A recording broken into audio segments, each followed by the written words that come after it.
Hey, all, Scott Horton here to tell you about this great new ebook by longtime future freedom author Scott McPherson. Freedom and Security, the Second Amendment and the Right to Keep and Bear Arms. This is the definitive principled case in favor of gun rights and against gun control. America is exceptional. Here the people come first, and we refuse to allow the state a monopoly on firearms. Our liberty depends on it. Get Scott McPherson's Freedom and Security, the Second Amendment and the Right to Keep and Bear Arms on Kindle at Amazon.com today. All right, you guys, welcome back to the show. I'm Scott Horton. It's my show, The Scott Horton Show. Next up is Nick Giambruno. He is the senior editor at Doug Casey's Casey Research, internationalman.com. Welcome back to the show, Nick. How are you doing? Great. Can you hear me all right? Yeah, you're fine. I just forgot to hit the button was the only reason I couldn't hear you. Great. Welcome back to the show. How are you? I'm doing great, Scott. Thanks for having me. You know, I think that's the first time I've actually ever done that particular screw-up where I forgot to even call. A lot of times I might forget to turn hit the button on the board here, but that's different. Anyway, happy to have you back on the show, and I like the title of this, Revealed, the Hidden Agenda of Davos 2016. And, I don't know if it was even on C-SPAN. I didn't get a chance to try to watch any of these, self-appointed rulers of the world up there giving their speeches. But you seem to think that, you seem pretty certain that there's a lot more going on than what they admit to the cameras anyway. Yes, and here's the evidence for it. I just decided to connect the dots after I got a flood of articles from the New York Times, The Economist, Zero Hedge, other publications. All of a sudden, there is this big acceleration in this call to eliminate cash or eliminate high denomination currency notes. And I decided to put the pieces of the puzzle together and the timing of this, and it all goes back to this January 2016 conference in Davos. And if your listeners aren't familiar, this is a conference that happens every year where it happens in the open. This is not some sort of secret meeting or anything like that. People who are leaders in business, in government, in media, even some celebrities go to these events, and they talk about the issues of the day. Some of the meetings do actually happen behind closed doors, but it's not the actual event itself is out in the open. But if you look at the events that happen during and after this, it's quite striking. So I hadn't seen anybody really put it together in a timeline, so I thought I'd do it myself, and I think it really paints a compelling picture. So, for example, the financial world was shocked a few weeks ago when Japan decided to take its interest rates negative for the first time ever. And this came after the head of the Japanese central bank had repeatedly denied that he even was planning to do this. Well, he went out to this Davos conference in late January, and he came back a few days later, and he implemented negative interest rates. Okay, well that's looks like something might have changed his mind at that conference, but it was hardly an isolated incident. You have a bunch of other related events that happen. You have the CEO of Deutsche Bank calling for the elimination of cash. You have Norway's biggest bank essentially doing the same thing. And then you have the editorial board of Bloomberg the title was Bring on the Cashless Future. And, you can imagine what the thrust of that article was. Financial Times had a piece that came out very similar. And then Harvard jumped on board and put out a paper talking about the need to eliminate high denomination notes like the $100 bill and the 500 euro note. And over and over we see a lot of this, but it all really started to accelerate. It just went into overdrive after this Davos meeting. I can't conclusively prove it, but I think there's a lot of circumstantial evidence that points in that direction. And in fact, you even say that they admit that they have very private meetings there, along with their very public ones too. They do. And that part of it isn't a secret. Just what happens at the secret meeting is. Precisely, and that's out in the open. It's in the BBC and in other. All right, so your point is very well taken here. And this sounds like crankery. Whoever heard of negative interest rates and outlawing cash? It sounds like kind of a fringe thing. you're countering that by saying we're talking about the most powerful people in the world, or their representatives in media and their lackeys in government are the ones proposing this. This is something to take very seriously, and we'll get to all the reasons why, which I know you're good at explaining as well. Oh, can I just stop you for a second? Sure. You don't have to take my word at it. Take their word at it. Well, that's what I'm saying. You're citing, all of these sources to show these are the most powerful people saying this.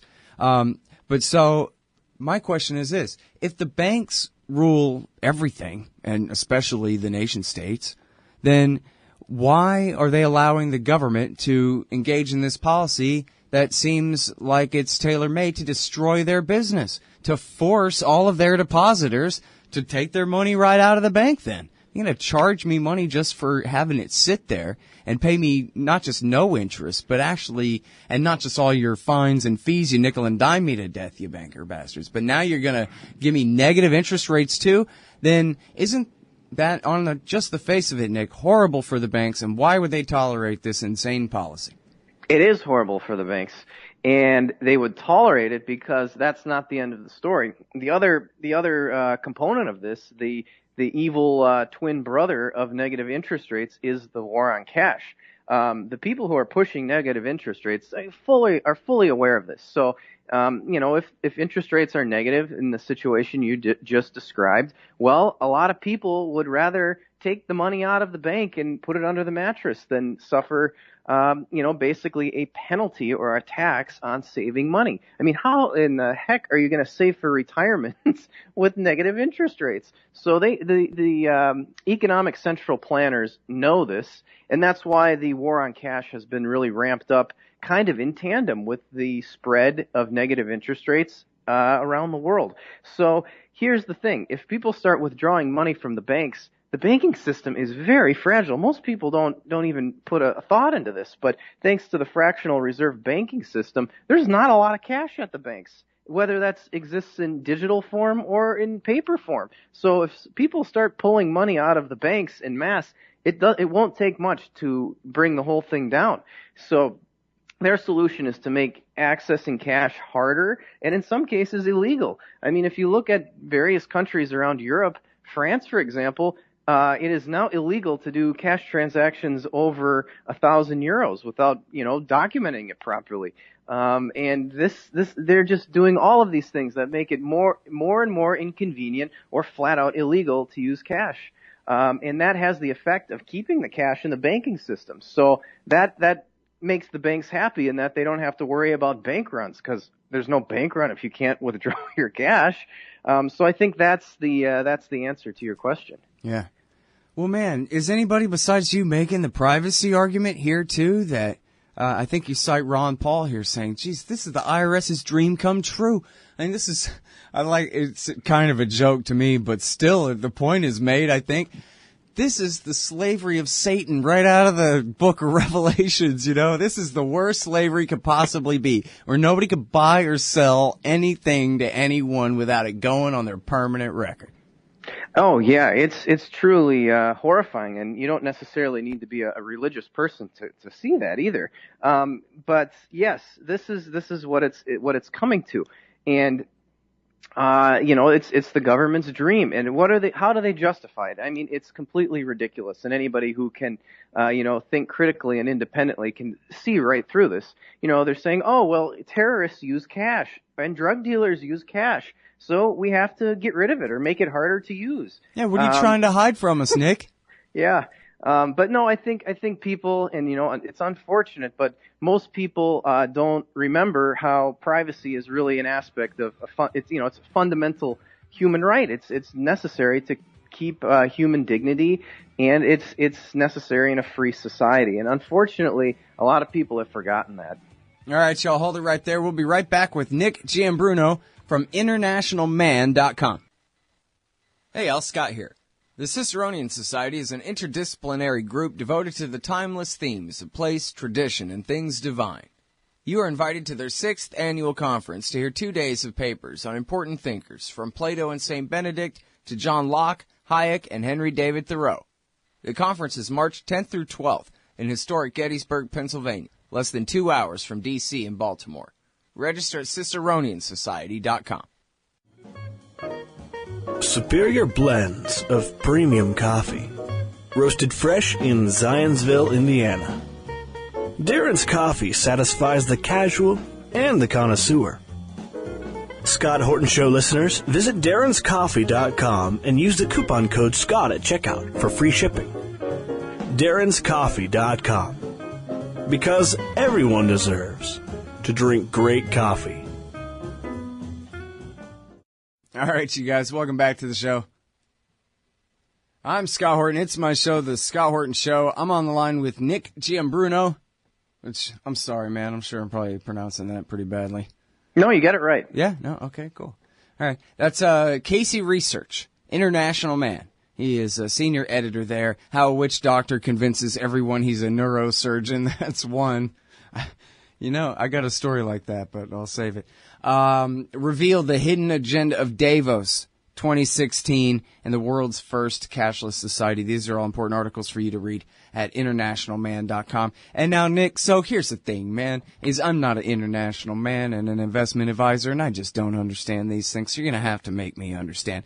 These guys' idea is that they want to make reverse interest rates. Not only are they paying you almost nothing to keep your money in your account, but they're going to punish you for keeping money in your account. But then they're going to blackmail you into keeping your money in the bank account anyway by trying to outlaw cash and make it impossible for you to take out, well, bills large enough to do anything important with.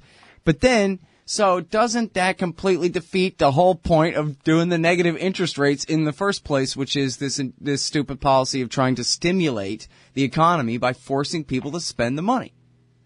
Well, no, they'll just spend the money through electronic means that are tracked, controlled, and taxed to the maximum. So that's what they'll do there. They're counting on people to not just sit there. They're, you know, if you have $1,000 in the bank and you lose $50 a year or $50 a year, you're gonna spend it. And, you know, especially if you extrapolate that. So the point isn't amount. whether you're keeping your money at the bank. The point is whether you're spending your money through the bank and using their card to do it, et cetera, like that. Oh, sure. Cause then just think of the information that's available, to them there. It's really, not just the, IRS's dream, it's the NSA's dream too.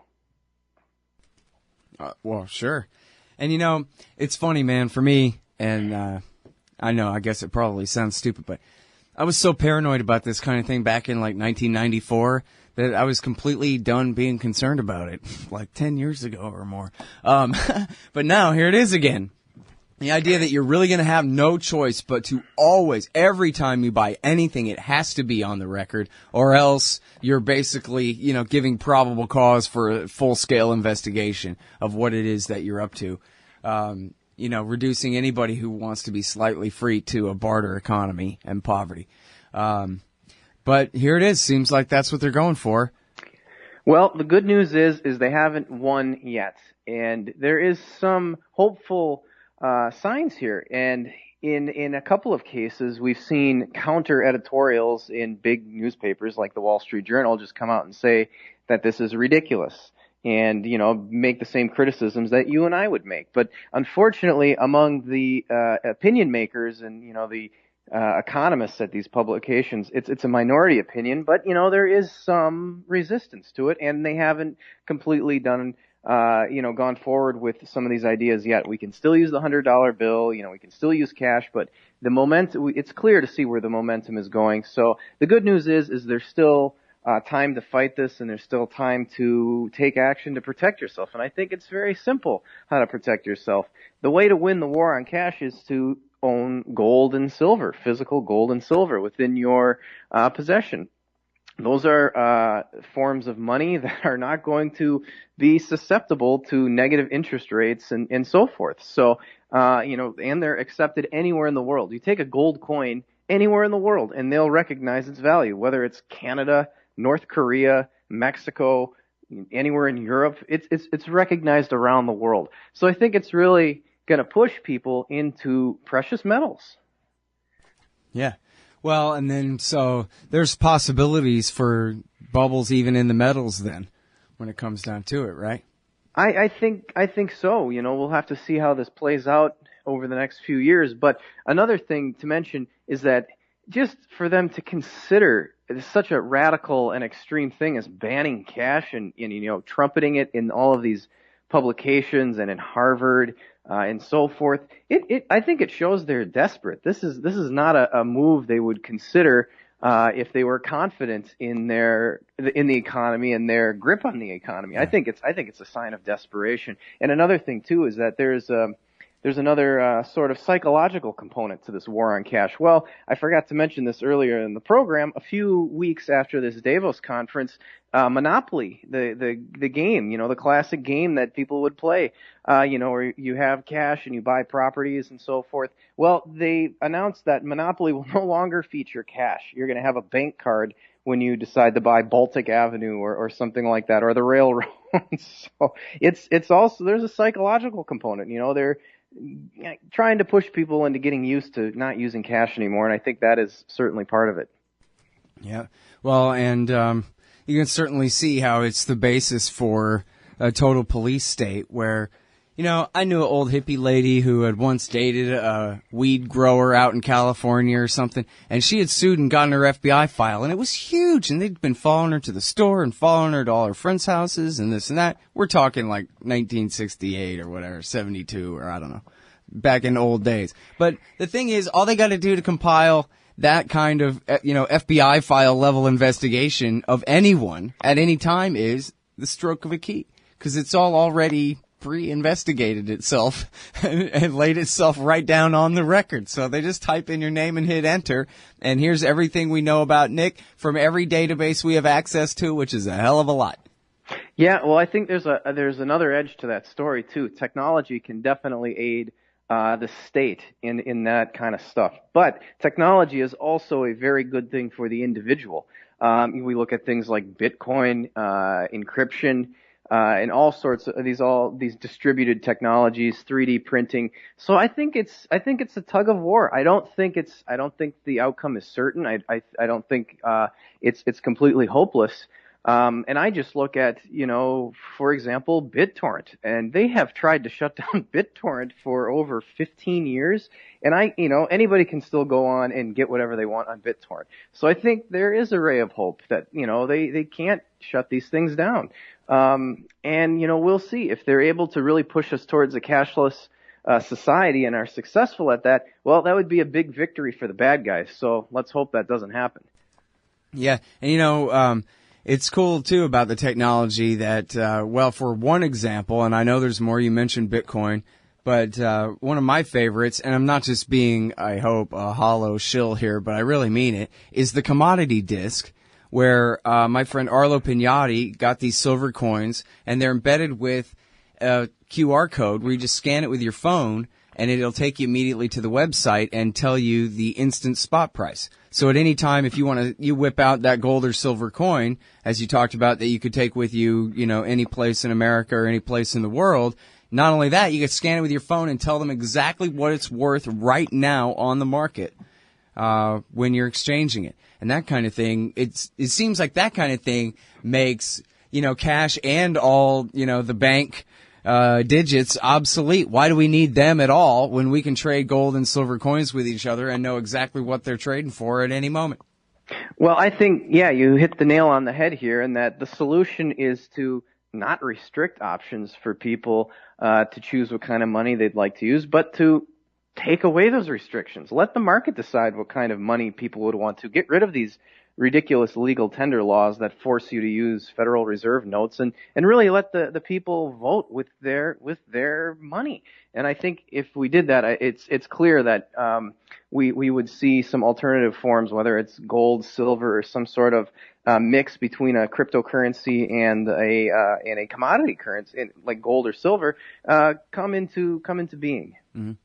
Well, I don't know everything in the world about Bitcoin. I know there's a lot of great things about it, and I don't know if it's Bitcoin or something else, but it certainly points the way toward peer-to-peer making Citigroup and JP Morgan Chase absolutely obsolete. I mean, what could they possibly do other than fleece me? Why would I want to do business with them ever when I can just send money direct?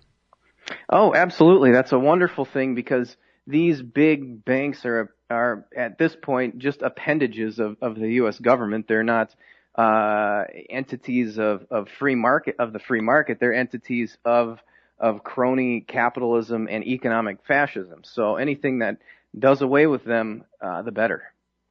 All right, y'all. That is Nick Giambruno. He writes for Doug Casey's group. It's internationalman.com, Casey Research.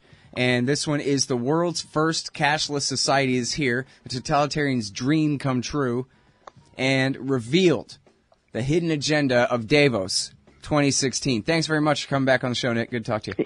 Anytime, Scott. Hey, y'all, Scott here. First, I want to take a second to thank all the show's listeners, sponsors, and supporters for helping make this show what it is. I literally couldn't do it without you. And now I want to tell you about the newest way to help support the show. Whenever you shop at Amazon.com, stop by ScottHorton.org first, and just click the Amazon logo on the right side of the page. That way, the show will get a kickback from Amazon's end of the sale. It won't cost you an extra cent. And it's not just books. Amazon.com sells just about everything in the world, except cars, I think. So whatever you need, they've got it. Just click the Amazon logo on the right side of the page at ScottHorton.org, or go to ScottHorton.org/Amazon.